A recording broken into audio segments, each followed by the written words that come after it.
مولاي صل وسلم دائما أبدا الخلق كلهم والحبيب الذي ترجى شفاعته لكل هول من الأهوال مقتحم يا ربي بالمصطفى من لمقاصدنا لنا ما مضى يا واسع الكرم سبحان ربنا عما يصفون وسلام على المرسلين والحمد لله رب العالمين أسألك الإجابة والقبول بجاه سيدنا محمد صلى الله عليه وسلم سورة الفاتحة بسم الله الرحمن الرحيم الحمد لله الرحمن الرحيم مالك يوم الدين إياك نعبد وإياك نستعين اهدنا الصراط المستقيم صراط الذين أنعمت عليهم غير المغضوب عليهم ولا الضالين آمين. Assalamualaikum warahmatullahi wabarakatuh. Alhamdulillah wassalatu wassalamu ala rasulillah wa ala alihi wa sahbihi wa man wala la hawla wa la quwata illa billah salamati dinina dunyana wa akhrana wa binati du'a wal qabul jai sayyidina Muhammad sallallahu alaihi wasallam susan ila Sayyid Al-Bin Musaid Abbas Al-Malik Al-Makil Hasani wa Sayyid Muhammad bin Said Al-Abbas Al-Malik Al-Makil Hasani wa ila ayyamadil mujahidin al-rasyidin Imam Atiyuddin Abi Bakar Muhammad Syurya Furi Allah yafillahum wa yarhamu wa yari darajati fil jannah wa yanfa'una bihim bi asrar anwarihim wa ulumihim wa nafahatihim fid dunya wal akhirah surah al-Fatihah.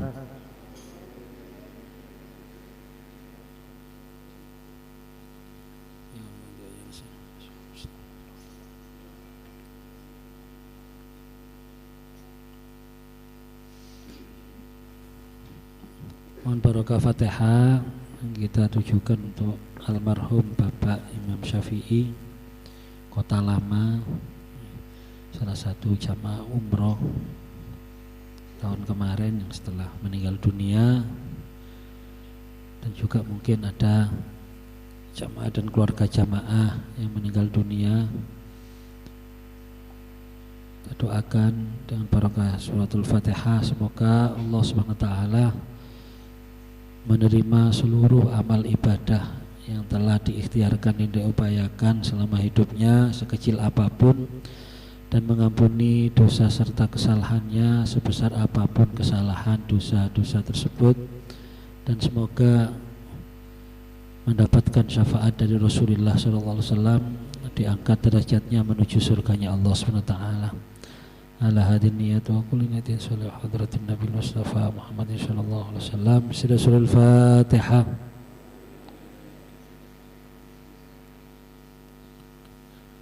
Maliki yaumiddin.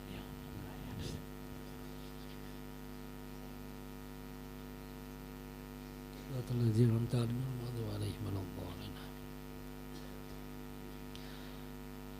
Rekan-rekan jamaah rahimakumullah, alhamdulillah, syukur pada Allah SWT, sholawat serta salam semoga tetap terlimpahkan pada junjungan kita Nabi besar Muhammad sallallahu alaihi wasallam. Jamaah rahimakumullah, melanjutkan pembahasan kita setelah kita membahas tentang bagaimana kita dianjurkan melaksanakan wudhu dan memperbagus, menyempurnakan wudhu kita dengan memenuhi sunnah-sunnah wudhu yang sudah kita bahas, sekaligus bacaan yang dianjurkan ketika kita selesai berwudhu. Kemudian kita masuki bahasan at-targhibu fil muhafadzati 'alal wudhu, tentang anjuran kita untuk selalu menjaga wudhu. Artinya kita berusaha untuk tetap suci dari hadas kecil. Termasuk juga anjuran sholati rakaatain ba'dal wudu, sholat 2 rakaat setelah wudu. Wa fil muhafadzati 'ala siwak, dan menjaga siwak. Qala Allah Ta'ala dalam Quran surat Al-Baqarah ayat 222, Allah berfirman, innallaha yuhibbut tawwabina wa yuhibbul mutatahhirin. Innallaha yuhibbut tawwabin. Allah, sungguhnya Allah mencintai orang-orang yang senantiasa bertobat, ai minad dzunub, bertobat dari dosa-dosanya. Alladzina yaftaruna 'anit taubah, yaitu orang-orang yang merasa tenang dengan taubatnya tersebut. Di orang-orang yang merasa bahagia, merasa tenang dengan taubatnya. Wa yuhibbul mutatahhirin, dan Allah juga mencintai orang-orang yang senantiasa bersesuci minal aqdar, dari kotoran-kotoran. Fayusibuhum, dan Allah SWT memberikan pahala kepada mereka. Wa yukarrimuhum ala dzalika, dan memuliakan karena bersesuci. Ini ayat menunjukkan bahwa orang yang senantiasa menjaga kesucian dari hadas kecil, ya tentunya hadas besar juga, ini termasuk orang-orang yang dicintai oleh Allah SWT. Kondisi ini sangat dicintai oleh Allah. Kondisi ini menunjukkan kedekatannya dia dengan Allah SWT. Sehingga bisa kita pahami bagaimana ketika seseorang dalam kondisi dicintai oleh Allah SWT, tentunya ini merupakan kondisi yang terbaik, kondisi yang sangat-sangat istimewa. Oleh sebab itu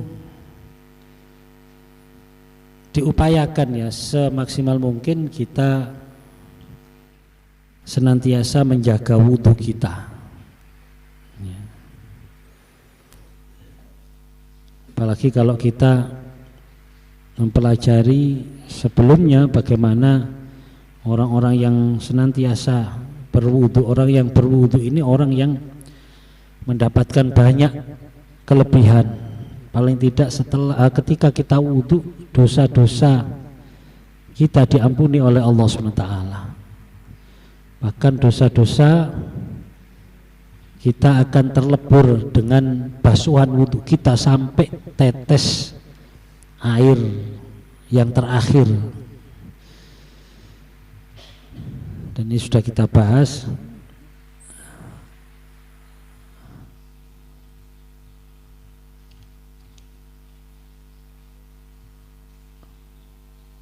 Untuk bisa menjaga wudhu tentunya kita harus tahu tentang hal-hal yang membatalkan wudhu ya. Walladzi yanqudul wudhu khamsatu asya. Orang yang hal-hal yang membatalkan wudhu itu ada 5. Yang pertama, ma kharaja minas sabilain, apa-apa yang keluar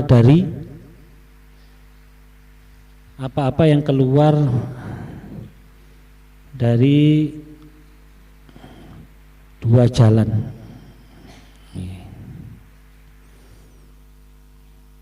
Ya, semuanya tahu kan dua jalan masuk. Gak usah dituduh kan ya. Dua jalan ya, jalan depan dan jalan belakang. Apapun yang keluar dari dua jalan ini semuanya membatalkan wudhu. Kecuali mani. Kalau orang keluar mani ini tidak membatalkan wudhu, karena sudah mewajibkan dia sesuatu yang lebih besar dari wudhu ya, sehingga tidak membatalkan wudhu. Cuma kalau melihat proses keluarnya mani ini ya biasanya wudhunya batal dengan kita bersentuhan dengan istri, ya otomatis batal wudhunya di situ. Tapi keluarnya mani itu tidak membatalkan wudhu. Jadi yang menjadikan dia harus wudhu itu bukan disebabkan karena keluarnya mani. Apapun yang keluar dari dua jalan ini semuanya membatalkan wudu. Baik yang keluar itu sesuatu yang biasa maupun sesuatu yang tidak biasa. Sesuatu yang biasa ya seperti kotoran ya, atau kentut.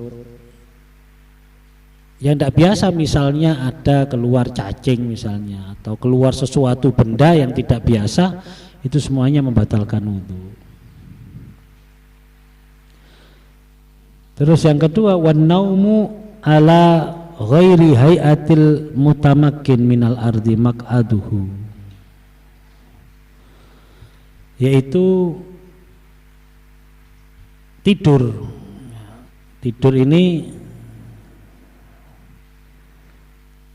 membatalkan wudu, kecuali tidur yang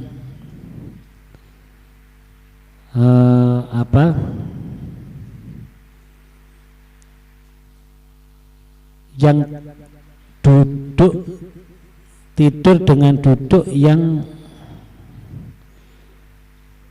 duduknya tidak berubah. Tidur dengan duduk yang duduknya tidak berubah, yang hayatil mutamakin minal ardi maq'aduh, yang duduknya tidak berubah. Ya seperti kita waktu Jumatan lah ya. Waktu Jumatan kan kita biasa duduk terus tidur, asalkan tidak berubah, tidak bergeser, maka tidak bergeser berubah ketika duduk, ketika tidur. Tapi kalau bangun terus berubah ya tidak masalah. Waktu tertidur itu tidak berubah, nah itu tidak batal. Tapi kalau berubah tidur, misalnya kita tidur di sini terus ngelilir di kono, lah itu baru batal. Berarti ono ngelinduri, ono bangkronge kan. Ada gerakan ketika dia tidak sadarkan diri. Jadi tidur. Tapi duduknya yang duduk ya duduk seperti ini. Kadang saya melihat orang-orang yang Jumatan ada yang duduknya seperti ini. Nah, kalau ini batal ini. Karena ini kan ya, kalau ini kan tertahan ya.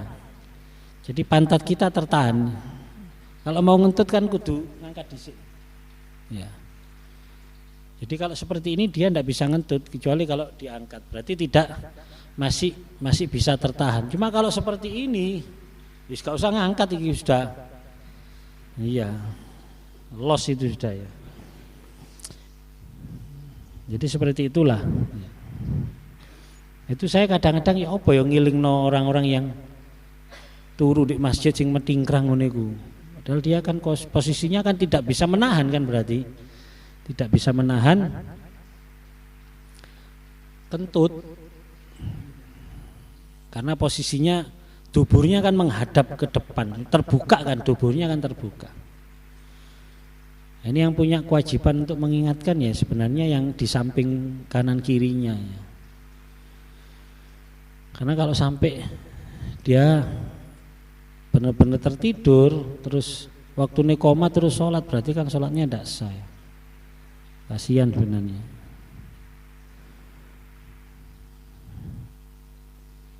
Kenapa kok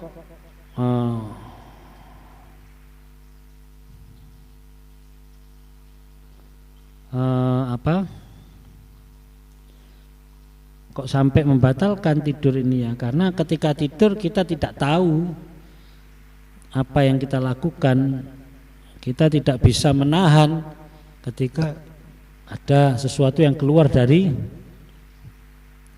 misalnya kentut gitu, gak bisa menahan.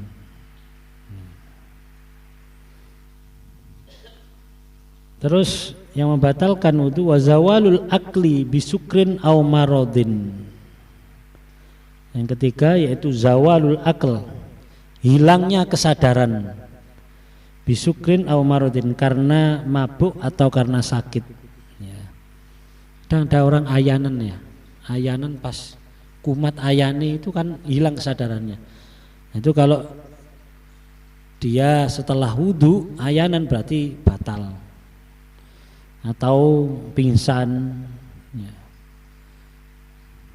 Atau karena mabuk di sini mabuk minuman, bukan mabuk darat lautan udara, bukan yang lain. Wa zawalul akli bisukin amarodin.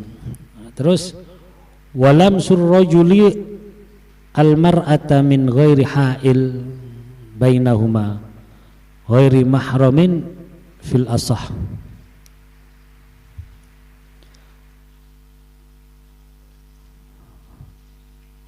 Bersentuhan antara laki-laki dan perempuan min ghairi ha'il bainahuma tanpa penghalang,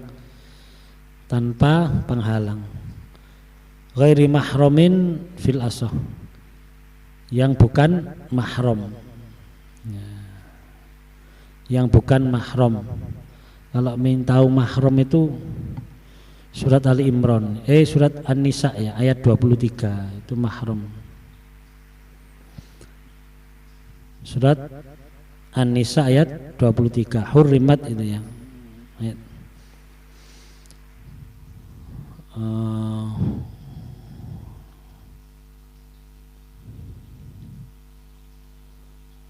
Qala Allah Ta'ala hurrimat alaikum ummahatukum wa banatukum wa akhwatukum wa ammatukum wa khalatukum wa banatul akhi wa banatul ukhti wa ummahatukum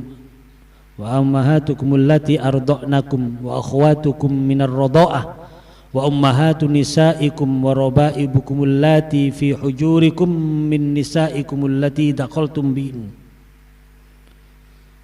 Jadi diharamkan, artinya ini mahram, ini berarti atas kalian ibu-ibu kalian, ibu, terus anak perempuan, ibu sak pedhur, anak perempuan sak penisor, saudara-saudara perempuan,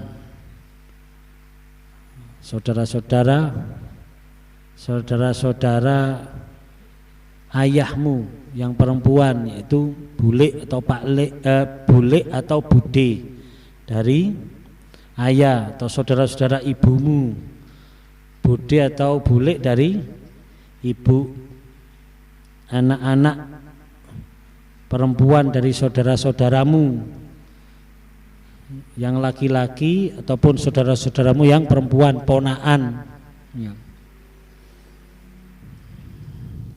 Terus ibu-ibumu yang menyusuimu, ibu rodho'ah, ibu sepersusuan, atau saudara-saudara sepersusuanmu. Terus juga ibu-ibu istrimu atau mertua, anak-anak perempuan dari istrimu, anak gawan yang dalam pemeliharaanmu, dan istri yang telah kamu campuri. Tetapi jika kamu belum campuri dengan istrimu itu, maka tidak berdosa kamu menikahinya. Jadi sampai dicampuri istrinya, digauli.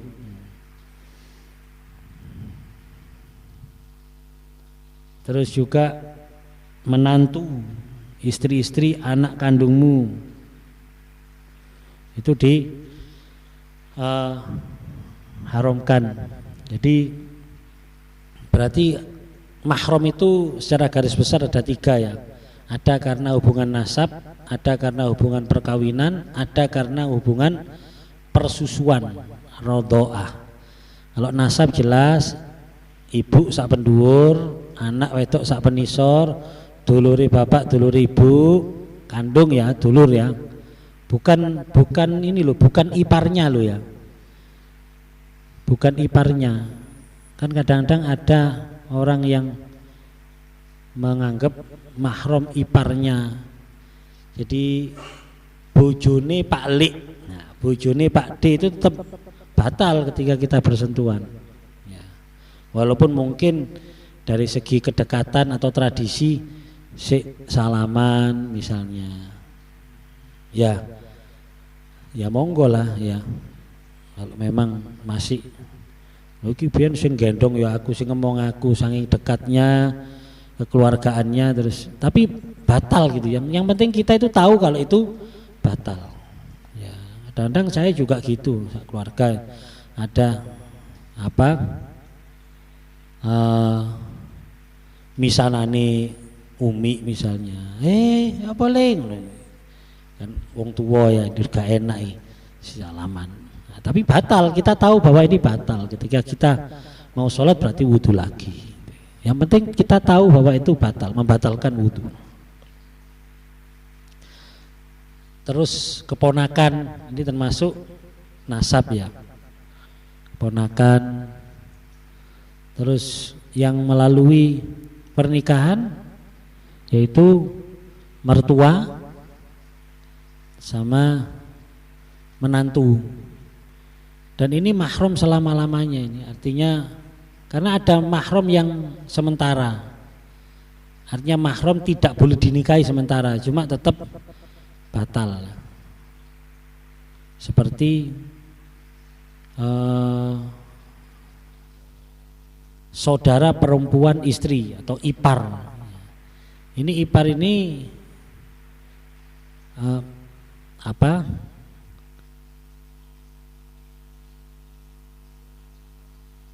mahram, tapi mahram haram dinikahi sementara, tapi tetap batal. Jadi kan kalau yang mahram itu kan berarti kan tidak batal mestinya. Ini mahram karena sementara tetap batal. Sementara itu tidak boleh dinikahi, kecuali kalau istri sudah meninggal boleh dinikahi kakaknya atau adiknya. Apa jenis itu? Apa ada istilahnya itu? Ngawini turun ranjang. Lo enggak ya turun ranjang. Ya wis pokoknya istilahnya gitu dia. Itu mahram sementara ketika kita masih beristri saudaranya, tapi kalau saudaranya sudah meninggal boleh dinikahi. Kalau mertua enggak, mertua menantu itu enggak, walaupun mungkin sudah bercerai misalnya, sudah bercerai tetap sama mertua tetap mahram, sama menantu tetap mahram. Ini. Terus yang berkenaan dengan rodoah yaitu yang menyusui dan saudara sepersusuan. Di saya ini punya saudara sepersusuan ya, rumahnya di Turen sana. Jadi masih family, masih kerabat dekat juga termasuk. Tapi sebenarnya bukan mahram saya. Cuma waktu kecil terus ibunya itu sakit. Ibunya sakit, otomatis tidak bisa menyusui waktu itu. Terus disusoni sama umi saya, perempuan. Ya masih kerabat. Bahkan masih pernah sama saya masih pernah budi sebenarnya. Pernah ya. Di ibunya itu kalau saya manggil mbah. Disusoni sama umi saya. Akhirnya dia menjadi saudara sepersusuan saya. Jadi kalau ketemu ya biasa saya salaman. Ya, yang awalnya bukan mahram akhirnya jadi mahram gara-gara pernah disusoni sama umi saya. Itu namanya saudara sepersusuan. Ya. Saudara sepersusuan. Jadi ini penting ya, mengetahui mahram ini penting. Karena kadang-kadang kita ini kurang memperhatikan itu ya.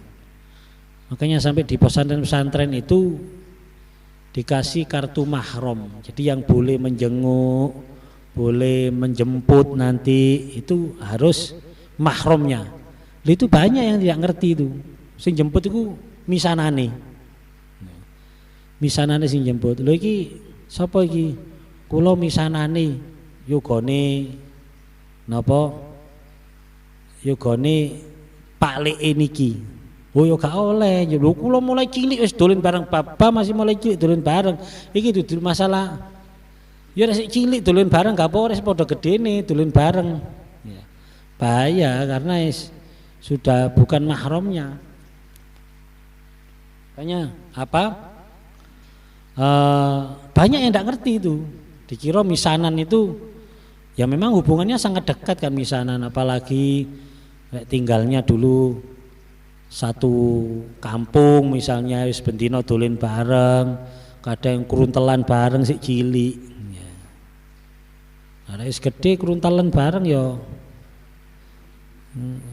Ayahab itu ya. Kecelakaan nggak melok-melok ya. Nggak boleh karena boleh dikawin, misanan boleh dikawin.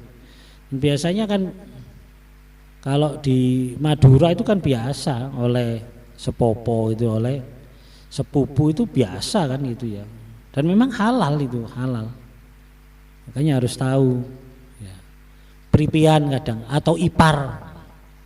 Kadang ipar gonceng ngalor ngidul padahal ipare dik terno dik terno ngalor ngidul padahal iparnya itu. Nah, ini bahaya, ini banyak kan kejadian-kejadian seperti itu ya. Ini ya harus difahami masalah muhrim. Sudah, terus yang membatalkan wudu lagi wa masul farji bi batnil kaffi, menyentuh kemaluan dengan batnil kaffi ini apa? Epek-epek ya, dengan telapak tangan. Batnil kaffi, epek-epek ini. Jadi berarti kalau dengan apa? Punggungnya itu berarti tidak apa-apa. Menyentuh kemaluan ya. Baik kemaluannya sendiri maupun kemaluan orang lain, baik kemaluan sesama jenis maupun berlawanan jenis, baik kemaluannya anak kecil yang belum balik sekalipun, bayi sekalipun, maupun kemaluannya orang dewasa. Itu semuanya membatalkan. Baik kemaluannya orang yang hidup maupun yang mati ya. Itu membatalkan semuanya. Makanya kalau dulu orang dulu rek nyawi anake cek gak batal ya barek nyawi. Ambil sikil kadek punggungnya. Iya kan? Dulu kan ada, sekarang jarang saya ndelok ibu-ibu iso nyawi koyo ngono. Biyen pinter iso nyawi ngono iku. Kadang anake loro jejer-jejer cuwawi kabeh mek sikil. Lho iya, itu supaya ndak batal maksudnya, bukan apa-apa, supaya ndak batal. Nah, cuma rek misalnya ibu gak duwe wudu lah, apa kadek nyawi model ngono wis biasa ya apa. Lho kan lucu ya kan ya, karena ndak ngerti apa sih maksudnya nyawi dengan punggung kaki itu supaya gak batal. Tapi kenyataannya karena ndak ngerti, dia masih gak duwe wudu nyawi ambek iku, dikira itu apa? Dikira apa gaya, apa cara nyawi apa, padahal itu supaya ndak batal. Jadi ketika dia punya wudu, anake kate salat kok anake terus misalnya buang air, kotoran, nah itu nyawi supaya gak batal wudune ambek punggung sikil. Itu orang dulu kayak gitu. Tapi saya sering lihat itu, wong yo dhek yo gak duwe wudu, yo gak kate salat, nyawi anake ambek sikil. Lah apa ambek tangane apa on? Wong sampean yo gak duwe wudu. Wong itu maksudnya untuk mempertahankan wudu. Maksudnya orang dulu seperti itu. Ya. Walaupun itu anaknya sendiri, kalau kemaluannya yang disentuh, kemaluan depan maupun belakang, kemaluan belakang itu batasnya wirune iku lho. Wirune isi kula rek masuk aku nerangno lho gak enak. Ngelano wiru. Ya itulah pokoknya itu ya, itu batal. Saya pernah ditanya ini bab ini. Lho Gus, misale kan saya semua kemaluan, jadi sing cilik, sing gedhe, lanang, wedok, sejenis, sejenis urip mati. Misale silete pitik ngono kok silete pitik apa ngono. Lho ana sing takon-takon ngono iku kadang. Takone gregetno takone. Ya kadang saya jawabnya juga tidak begitu serius ya. Wis ngene lho, sampean lapo wong kate salat kate ogok-ogok CPT. Engko ae po mari salat kan ogok. Lu ya kadang ono sing takon, seperti tidur ya. Tidur itu kenapa kok tidur membatalkan wudhu? Karena ketika kita tidur itu kita tidak sadar. Jadi kita ngentut atau ndak, kita keluar anginnya apa ndak itu kan ndak sadar. Ngono harus ditakon. Untuk memastikan ndak keluar terus di stand soplas ini apa Gus ini. Nah, ini kan mujtahid anu lagi. Milenial kan selalu berpikir di apa?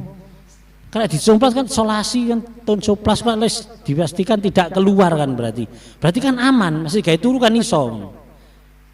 Saya juga mesisan altekone ya cek rapat bisa wis enak wis aman gak kira batal kon cuma kembung. Ya wis biasa-biasa lah pokoknya melester barangnya. Ini kadang-kadang ada itu yang takon-takon macam-macam. Sudah, itulah 5 hal yang membatalkan wudhu. Ya. Wa an Abi Hurairah radhiyallahu anna Rasulullah sallallahu alaihi wasallam qol li Bilalin. Dari Abu Hurairah radhiyallahu an, sesungguhnya Rasulullah sallallahu alaihi wasallam pernah bertanya kepada sahabat Bilal, yaitu Bilal bin Rabah, ibnu Abi Rabah. Di ishtarahu Siddiq radhiyallahu an fa'ataqahu. Sayyidina Bilal ini kita sudah kenal semuanya lah. Beliau ini dibeli oleh sahabat Abu Bakar As-Siddiq dan dimerdekakan. Wa kana muadzinu Rasulullah sallallahu alaihi wasallam. Beliau adalah muadzinnya Rasulullah sallallahu alaihi wasallam. Beliau ini ketika Rasulullah wafat, beliau tidak mau adzan lagi. Jadi Sayyidina Bilal ini setelah Rasulullah wafat tidak mau adzan lagi. Karena setiap adzan Sayyidina Bilal tidak pernah sampai. Jadi gak pernah nutut adzan. Wis dicoba adzan, sik kait adzan itu eling Rasulullah semaput. Sik kait adzan eling Rasulullah nangis geru-geru. Jadi balik gak iso adzan. Hanya menurut ceritani ya, menurut sejarahnya Sayyidina Bilal setelah wafatnya Rasulullah hanya adzan 1 kali, itu pun di Damaskus, di Syria sekarang, di Damaskus. Ketika beliau berkunjung ke Damaskus, saat itu sahabat-sahabat melihat Bilal itu kangen. Bilal kangen ambil adzan sampean dulu masa jaya-jayanya, masanya Rasulullah. Akhirnya sahabat Bilal memenuhi permintaan dari banyak orang saat itu. Akhirnya adzan. Ketika adzan itu sahabat-sahabat nangis kabeh, bukan karena apa? Karena ingat masa Rasulullah, masa indah bersama Rasulullah. Jadi waktu adzan nih Bilal itu nangis kabeh. Wis banyak yang semaput, banyak yang sampai tidak sadarkan diri karena teringat Rasulullah sallallahu alaihi wasallam. Itu adzan yang terakhir dari Sayyidina Bilal ini.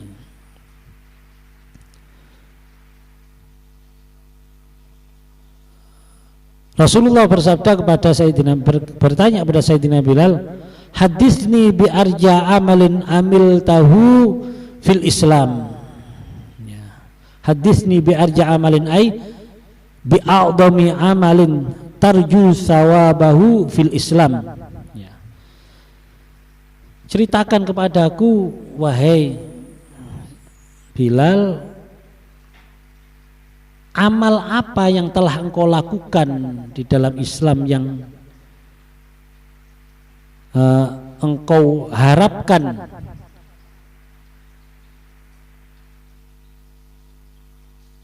apa bi'adhami amalin tarju sawabahu,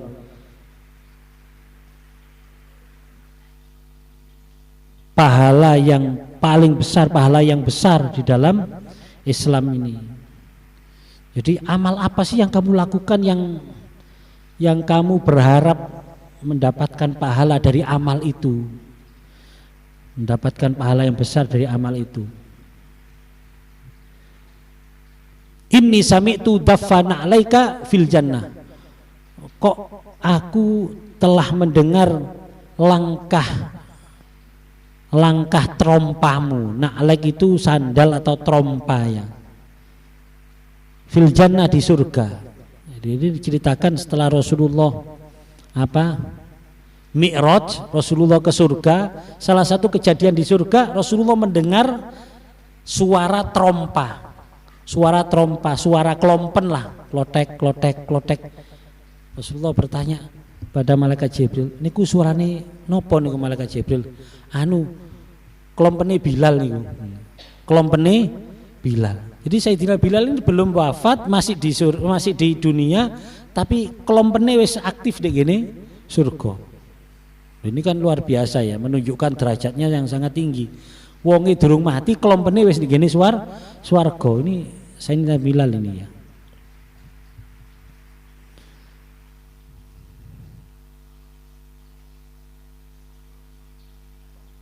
Lah kalau sekarang kan banyak sing kelompene tok sing mlebu swarga, wonge gak mlebu swarga. Karena ada anak nang masjid mek titip kelompen.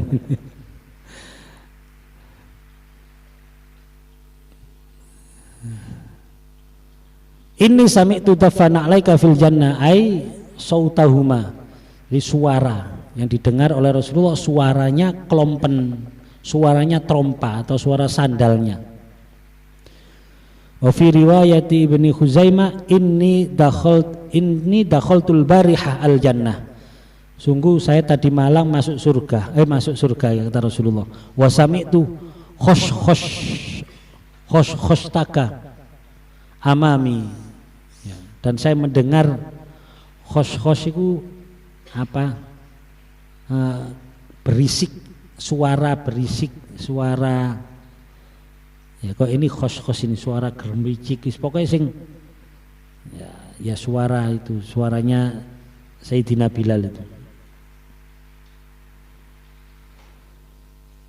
Qala, maka Sayyidina Bilal menjawab, ma'amil tu amalan arja indi, aku tidak melakukan apapun amal yang aku harap pahalanya min anni lam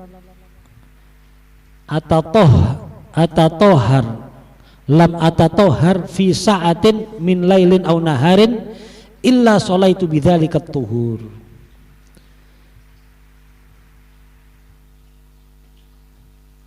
Beliau Sayyidina Bilal mengatakan bahwa aku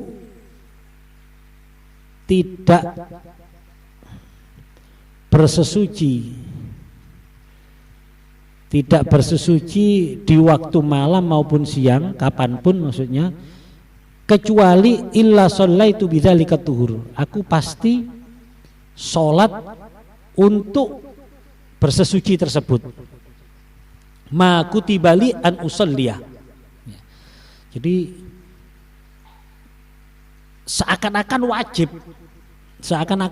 Pokoknya mari wudu itu seakan-akan wajib. Ini seakan-akan rangkaian dari bersesucinya itu. Jadi beliau Sayyidina Bilal setiap wudu itu mesti sholat.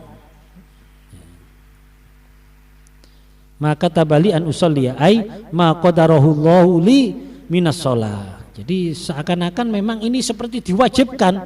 Jadi koyok mari wudu iku rek gak salat koyok durung sah wudune. Koyok durung jangkep wudune atau bersesucinya. Sehingga ini sebagai rangkaian dari wudu. Ini sahabat Bilal. Wal makna anna alaihi salatu wassalam talaba Bilal al yuhadditsa an hadil fadl an hadal fadlil azim alladzi bihi rafa'allahu darajatahu fil jannah. Rasulullah mencari apa kok Bilal iki kok ono kelompene nek ngene swarga istimewa iki, sahabat-sahabatku gak ono sing koyo ngene. Kok ono wonge sik urip tapi kelompene wis beraktivitas nek ngene swarga. Ya. Nah ini Rasulullah mencari tahu ada apa ini Bilal ini. Ngelakoni apa Bilal kok sampai oleh derajat koyok ngene. Ya, ternyata Sayyidina Bilal melakukan sholat 2 rakaat. Dan ini ya di dalam kitab Habib Yazid Muhammad Alwi Al-Maliki diterangkan, yang lainnya bukan yang di sini saya pernah baca. Ini menunjukkan bahwa banyak sahabat-sahabat Rasulullah yang melakukan sesuatu itu tanpa harus menunggu perintah dari Rasulullah SAW. Jadi berimprovisasi lah ya, berimprovisasi, tapi akhirnya Rasulullah menyetujui. Makanya salah satu sunnah, salah satu yang disebut sunnah itu di samping perkataan Rasulullah, sabda Rasulullah, perbuatan Rasulullah. Kalau sabda Rasulullah biasanya sami'tu Rasulullah sallallahu alaihi wasallam, saya mendengar. Tapi kalau perbuatan Rasulullah, ra'aitu Rasulullah, saya melihat Rasulullah. Nah, termasuk ini adalah takrirnya Rasulullah, persetujuannya Rasulullah. Rasulullah tidak melaksanakan, kok Bilal sing nglakoni. Nah, ini menunjukkan bahwa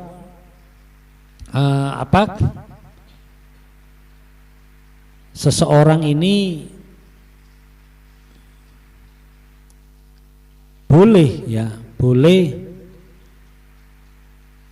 melakukan sesuatu yang tidak dilakukan oleh Rasulullah SAW, tetapi yang tidak bertentangan dengan apa yang sudah ditetapkan oleh Rasulullah SAW. Ini saya baca di kitab yang menerangkan tentang bolehnya kita melakukan seperti maulidnya.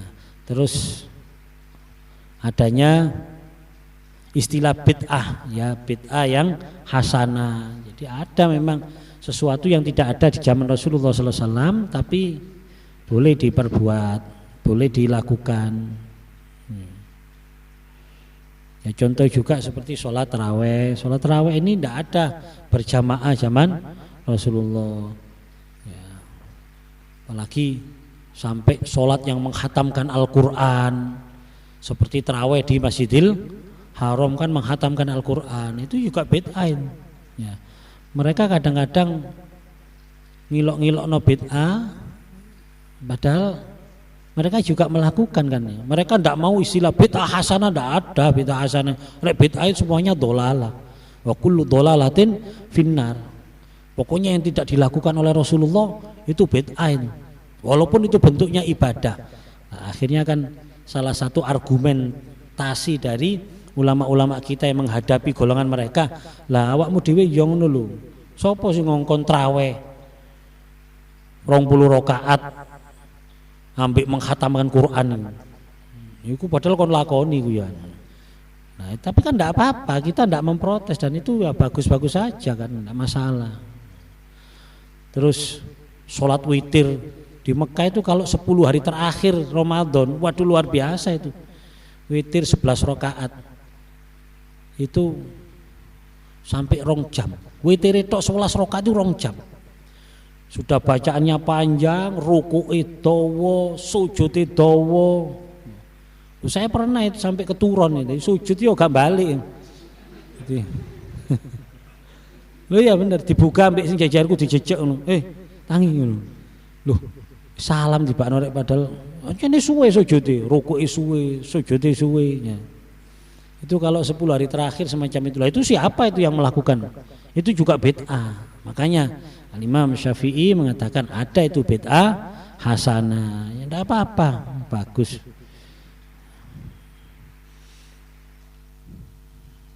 Nah, ini juga dicontohkan bagaimana perilaku sahabat. Ada yang sahabat itu melakukan sesuatu tanpa diberi contoh oleh Rasulullah SAW, tapi Rasulullah ridho. Nah, ini niatnya apa niatnya? Niatnya bisa sholat mutlak, ya sholat mutlak ba'dal wudu bisa. Ada yang mengatakan sholat syukur wudu, ya bisa. Bisa karep lah, pokoknya niat sholat sunnah yang di ya. Nah ini hasun ala taharati wal ityan bis sholati wal ityan bis sholati istroha. Jadi melaksanakan sholat segera setelah bertoharo. Ini anjuran. Wa an Uqbah ibn Amir radhiyallahu anhu qala Rasulullah sallallahu alaihi wasallam ma min ahadin yatawaddau fayuhsinul wudu wa yusalli rak'atain yuqbilu biqalbi wa wajhi alaihima illa wajabat ahul jannah. Rawahu Muslim wa Abu Dawud dan Nasa'i wa ghairuhum. Yang tadi diriwayatkan oleh Rawahul Bukhari wa Muslim. Yang hadis yang sholat setelah wudu. Ya. Saya terus terang belum terbiasa sholat setelah wudu ini ya. Tapi pernah lah beberapa kali ya, rodok lumayan lah, ndak 1-2 kali, beberapa kali pas iling tak lakoni ini. Pas gak iling ya enggak wisnya. Ya setelah wudu langsung sholat sunnah qobliyah atau apa. Ya kita cobalah sekali-kali melaksanakan apa yang kita pelajari ini. Ma min ahadin, tidak seorang pun yatawaddo yang berwudu fayuhsinul wudu kemudian menyempurnakan wudunya. Ya. Wa yusalli rak'atain dan salat 2 rakaat yuqbilu biqalbi wa wajhi alaihima menghadapkan hatinya dan wajahnya pada Allah tentunya illa wajabat lahul jannah pasti akan dijamin surganya. Rawahu Muslim wa Abu Dawud dan Nasa'i wa ghairuhum. Wa yusalli rakaatain di sini ay nafilatun, salat nafilah, salat sunnah yukhlisu lillahi azza wa jalla fihima. Jadi ikhlas lillahi ta'ala dalam melaksanakan itu semuanya. Jadi kalau dipikir-pikir Masya Allah ya, Allah subhanahu wa ta'ala ini memberikan banyak sekali jalan kepada kita untuk mendapatkan surganya Allah, untuk selamat, untuk mendapatkan ridhonya Allah subhanahu wa ta'ala. Dengan wudhu saja kalau kita mau, dengan wudhu wis gak usah kelakuan sing topo, sing golek guwa, sing maca iki sampai lumuten koyo Sunan Kali Jogo wis gak usah koyo ngono, awakan sing ngene lho, sing ringan-ringan iki. Wudu sing kena terus gawe salat 2 rakaat. Kita pilih, makanya kan salat sunnah itu kan banyak kan ya. Mulai tengah wengi, sadurunge subuh, duha, sadurunge zuhur, mari zuhur, sadurunge asar, sadurunge maghrib, mari maghrib, sadurunge isya, mari isya, sampai ketemu subuh meneh. Kesempatan kita kan banyak. Sholat-sholat sunnah itu diberikan oleh Allah SWT melalui apa yang dilakukan oleh Rasulullah SAW sebagai contoh kita, itu banyak macamnya. Itu menjadi alternatif. Saya yakin kalau kelas-kelas kita tidak mungkin apa yang dilakukan oleh Rasulullah kita laksanakan semuanya, enggak. Tapi paling tidak kan gini loh modelnya itu. Rek kene gak sempat sholat tengah wengi, sholat tahajud. Ya rek ngono salat sunnah. Ini yang selain wajib ya. Sadurunge subuh 2 rakaat. Sadurunge subuh kok gak kober. Ya. Karena subuh ini wis jam 6 kurang 10 menit ya. Ya. Ya wis ana duha. Ya ana duha. Duha gak sempat wong ki waktune nyambut gawe. Ya kok beli ba'da zuhur. Waduh kok beli ba'da zuhur repot-repote iki. Ya wis sadurunge asar. Sadurunge asar, wah iki sik kesel sik iki tandang gawe sik nanggung isan. Ya wis sak marine maghrib. Ya. Waduh wis teko wis kesel kabeh awak wis iki kudu turu arek ngembek ngenteni sampe liar-liar ngono. Ya wis sadurunge isya sak marine isya. Woi mari isya langsung geblak turu. Ya wis mati ya ae wis kangen. Mosok dikei kesempatan mulai tengah wengi sampai turu meneh gak sempat terus kan yo.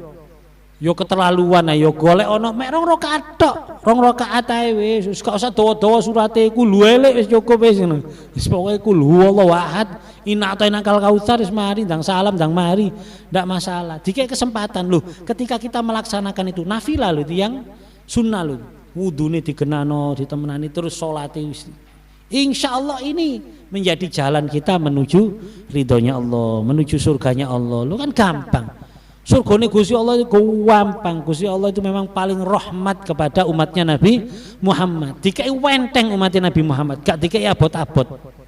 Bayangkan itu orang-orang yang berdosa sekian tahun dosane, dikai wudu iku rontok.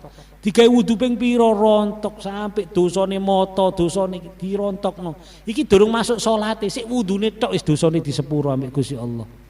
Lho kan sangat mudah lah. Bayangkan lho wong dosane pirang-pirang tahun ibarate reget lak ngetel lah lho. Lu ambek wudu iku lho sampai keluar dari kukunya, dari tetesan terakhir itu melebur dosa-dosanya. Lho lak enak awak niki sing dosane ngetel-ngetel iku gak usah putus asa lho. Kena wudu tok. Wis wudu tok ae wis. Gak usah salat gak apa wis wudu tok wis. Seger wisan. Ya diterusno salat ya. Tapi dari wudunya tok sudah mendapatkan ampunannya Allah. Ini tambahi salat illa wajabat lahul jannah. Allah ini Rasulullah yang rawahu Muslim ini. Wa Abu Daud wis gak usah kadik takon sohe gak sohene wis. Ini luar biasa. Begitu mudahnya untuk umatnya Nabi Muhammad sallallahu alaihi wasallam ini. Sallu ala Nabi Muhammad. Nah, kalau dipikir seperti ini kan kita ini ya Allah kudu syukur jadi umatnya Nabi Muhammad ini. Ya. Wan Abi Hurairah radhiyallahu anna Rasulullah sallallahu alaihi wasallam qol laula an asyqa ala ummati la amartuhum bisiwak ma'a kulli salatin. Rawal Bukhari wa lafdhu lahu li Muslim illa annahu qala inda kulli salatin. Seandainya tidak memberatkan laula an asyqa ala ummati, tidak seandainya tidak memberatkan umatku la amartu bisiwak ma'a kulli salatin, pasti aku akan mewajibkan, memerintahkan untuk bersiwak setiap salat. Ya. Dari kata-kata laula an asyqa ala ummati la amartu bisiwak ini menunjukkan begitu pentingnya siwak, begitu dianjurkannya bersiwak. Nah, tapi di sini lamartum bisiwak bahwa isti'malu udin au nahwiha, yaitu menggunakan ud ini. Ud itu kayu. Menggunakan ud ini au nahwiha atau sejenisnya, yaitu yang fungsinya sama untuk membersihkan gigi. Yo sikat gigiku, ku yo siwak itu termasuk siwak. Nah, ini penting kita fahami. Kalau enggak nanti fanatik ambek iki. Ya, karena saya pernah mendengar nek ngaku mati Nabi Muhammad kok gak duwe siwak, ojo ngaku mati Nabi Muhammad. Jadi gak duwe iki ojo ngaku mati Nabi Muhammad lho, kok memberatkan gitu sih ya, ojo memberatkan lah ngono lho. Jadi siwak ini ya boleh. Tapi nek gak siwak gak apa-apa, sikat gigi itu juga sama hukumnya dengan siwak. Jangan kita, karena fungsinya sama. Di sini lah ini isti'malu udin ya au nahwi.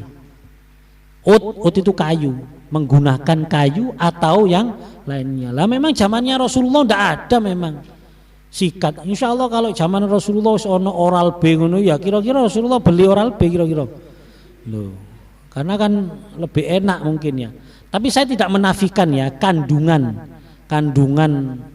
zat opo yang ada di siwak ini luar biasa, yang mungkin tidak ditemukan di tumbuhan-tumbuhan yang ada di Indonesia mungkin. Wallahu a'lam, saya bukan ahli kimianya.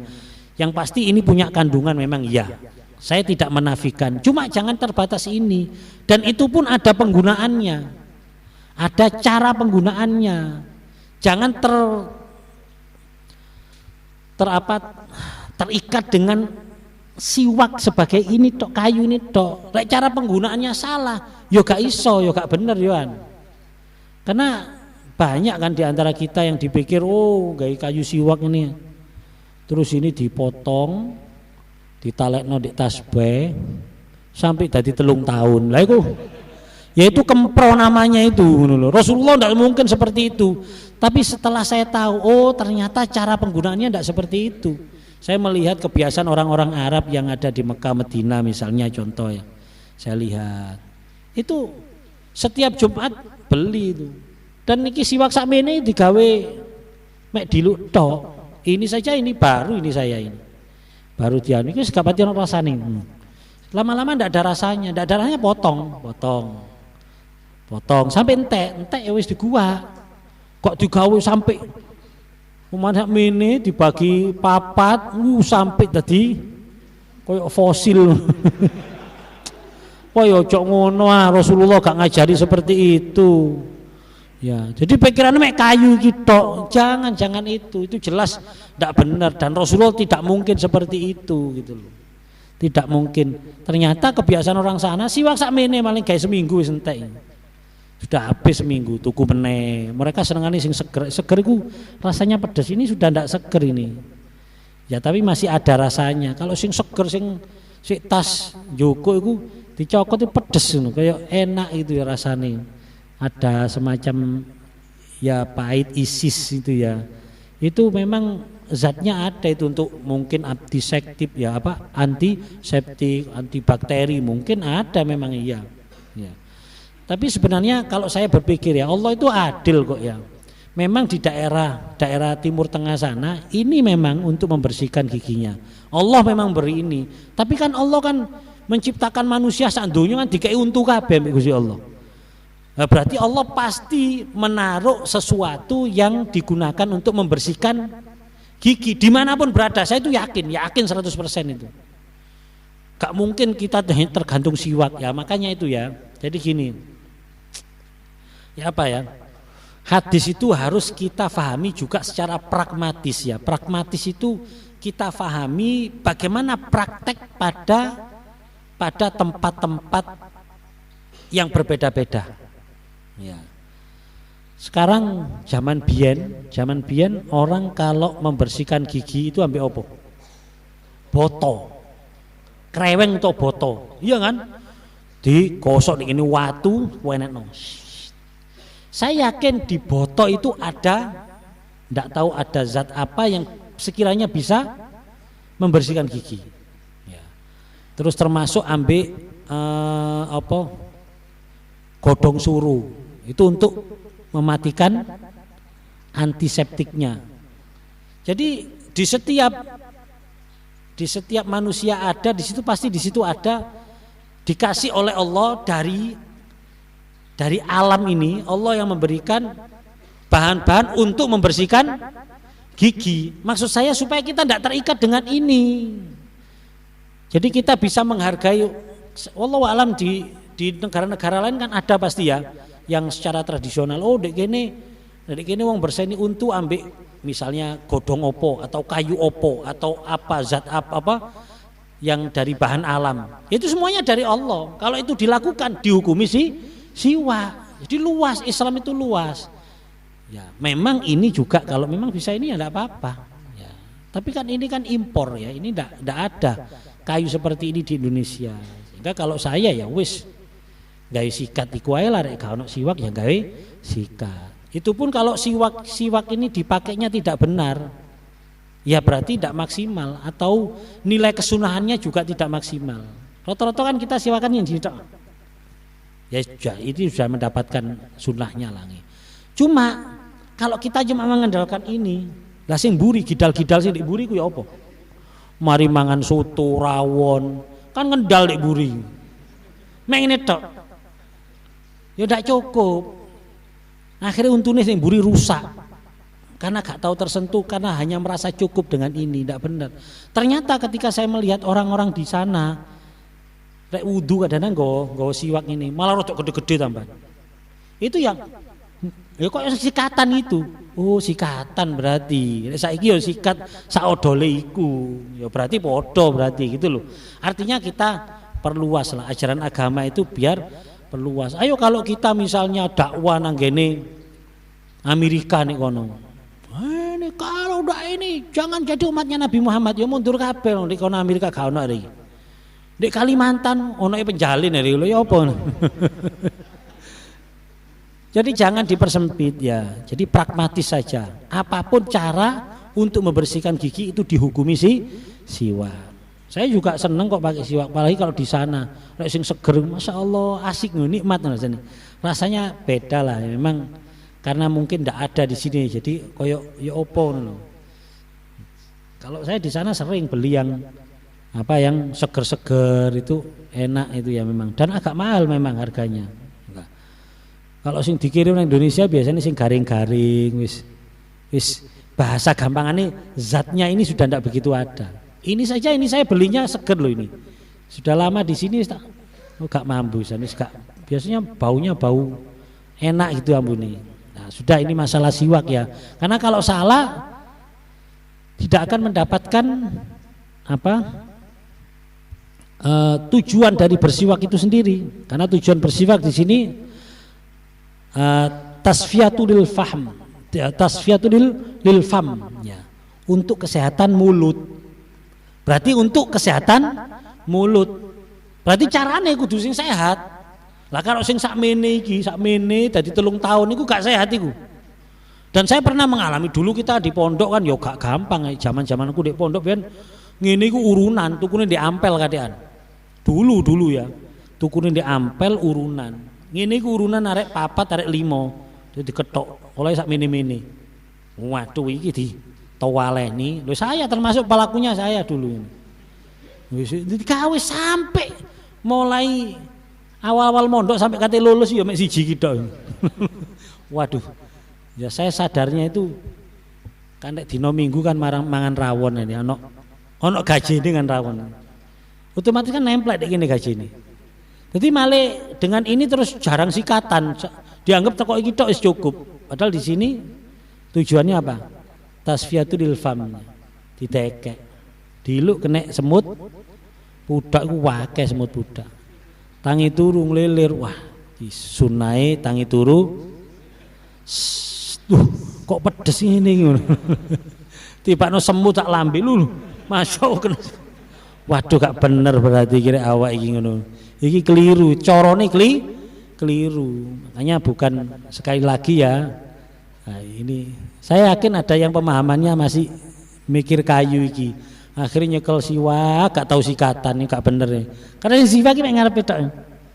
Jadi kene foto kene growong kabeh ngono. Wong gak tahu sikatannya. Ini tidak benar. Nah disunahkan ini wa yata'akkadu istihbab indal wudu, ketika wudu, wa qiraatil Quran, wa taghyir wa tughayyiril fami, wa qiraatil ilmi, waktu ngaji ngene iki, wal ihtidar, bahkan waktu ihtidar, waktu sekarat. Kalau kita ada orang yang mau mati itu siwakono sih. Ya, siwaki to nek disikati ya saken ya kok kemune apa ya siwak paling enak ya. Disiwaki, tabarukan disiwaki. Ini untuk mempermudah keluarnya ruh, mempermudah sakaratul maut. Ya.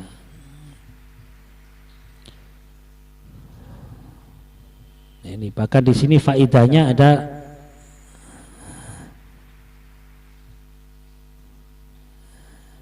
ya jalibur ridallah azza wa jalla, mendatangkan ridhonya Allah ya, wa yusahilu khurujir ruh, mempermudah keluarnya ruh, wa yudha'aful ajr, dan melipat gandakan pahala. Jadi kita sholat ambil siwakan, atau sekarang kita perluas ambil sikat gigi lah. Sholat dengan sikat gigi atau siwakan, dengan sholat tanpa sikat gigi dan siwakan, itu pahalanya lebih besar dengan pakai siwak atau sikat gigi. Ya. Dan juga di sini bisa wa yuzakkil fatanah, untuk mencerdaskan, kecerdasan otak, untuk mempertajam kecerdasan. Ya. Lah ini Rasulullah SAW begitu luar biasa ya. Wa qalat Aisyah radhiyallahu taala anha, mazalan Nabi sallallahu alaihi wasallam yadhkur siwak hatta khasyitu an yunazzila fihi Quran. Kata Sayyidah Aisyah radhiyallahu anha, Rasulullah ini selalu berpesan kepada kita tentang siwak, selalu menyebut siwak, siwakan, selalu siwak, sering menyebut siwak sampai beliau ini khawatir kalau ada perintah yang mewajibkan orang bersiwak. Nah, ini gambaran saja bahwa menjaga kebersihan gigi ini pentingnya, dan ini kelemahan kita. Umat Islam ini kadang menerjemahkan siwak hanya pada kayu ini saja tanpa memperluas makna siwak atau tujuan siwak, yaitu untuk menjaga kebersihan gigi. Termasuk kalau kita 6 bulan sekali misalnya ke dokter gigi untuk membersihkan karang gigi, itu termasuk bagian dari bersiwak. Pahalanya sama dengan bersiwak karena membersihkan gigi. Ya, semoga apa yang kita pelajari ini menjadi ilmu yang manfaat, artinya kita dapat melaksanakan apa yang kita pelajari bersama sebagai bentuk penyempurnaan ibadah kita di hadapan Allah SWT. Amin ya rabbal alamin. Wallahu a'lam bishawab. Subhanakallahumma hamdika asyhadu an la ilaha illa anta astaghfiruka wa atubu ilaik. Subhanakallahumma hamdika asyhadu an la ilaha illa anta astaghfiruka wa atubu ilaik. Subhanakallahumma. Assalamualaikum warahmatullahi wabarakatuh.